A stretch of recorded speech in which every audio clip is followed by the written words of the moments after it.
वास्तव में एक बहुत अच्छे अभिनेता के तौर पे तो वो रहे, लेकिन उनके साथ उनको कंट्रोवर्सियों ने अभी तक नहीं उनका पीछा छोड़ा।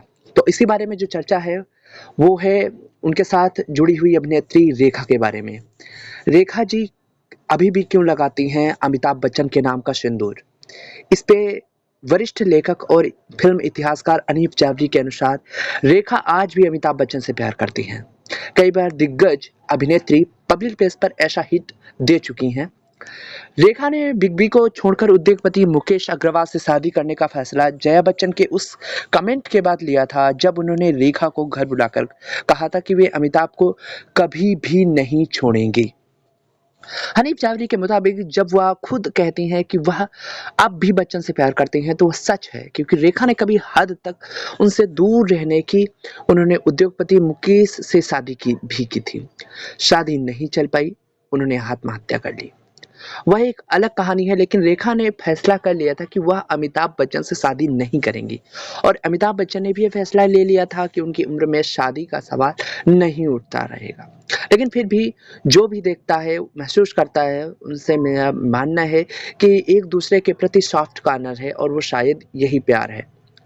जब उनसे रेखा के सिंदूर के बारे में पूछा गया, यानी अमिताभ बच्चन से पूछा गया, जिसे अक्सर अमिताभ से जोड़ा जाता था, तो जावरी ने जवाब दिया कि उनके जीवन और दिल और दिमाग में जो कुछ भी होता है वह पूरी तरीके से उनकी पसंद और वह उनसे सबसे अच्छी तरीके से जानती हैं।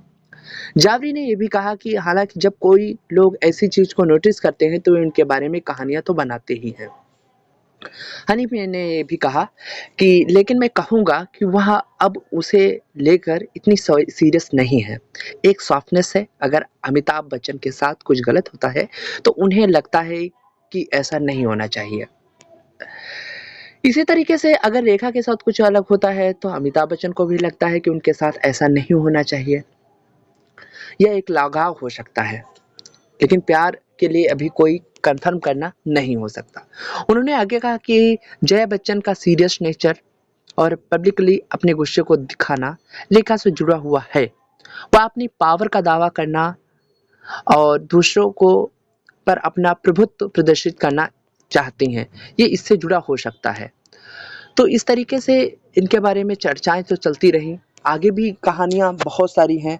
अगर अमिताभ बच्चन के बारे में हम बात करते हैं, अमिताभ बच्चन का कैसा रहा फिल्मी सफ़र, तो फिल्मी सफ़र उनका लगभग एक हिसाब से कहते हैं तो बहुत बेहतर, बहुत शानदार रहा।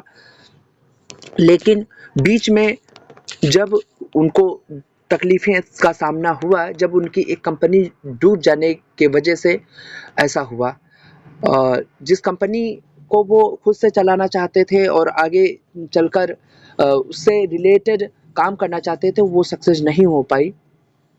लेकिन फिर भी, और दूसरी चीज़, उन्होंने राजनीति में भी अपना हाथ आजमाने का प्रयास किया, लेकिन उसमें भी फ्लॉप नज़र आए। तो इसके बारे में यही चीज़ें समझ में आती हैं। वो एक बहुत अच्छे और बहुत प्रसिद्ध जो लेखक हरिवंश राय जी के पुत्र रहे, सभी को पता रहा। तो और एक्टर तो बतौर बहुत अच्छे रहे। अगर उनकी फ़िल्म्स की बात की जाए तो 7 हिंदुस्तानी बहुत अच्छी फ़िल्म, आनंद, प्यार की कहानी, परवाना, रेशम और शेरा इत्यादि फ़िल्में, बॉम्बे टू गोवा, बावर्ची, जंजीर, नमक हराम, अभिमान, सौदागर, कसौटी इत्यादि बहुत अच्छी फ़िल्में रहीं।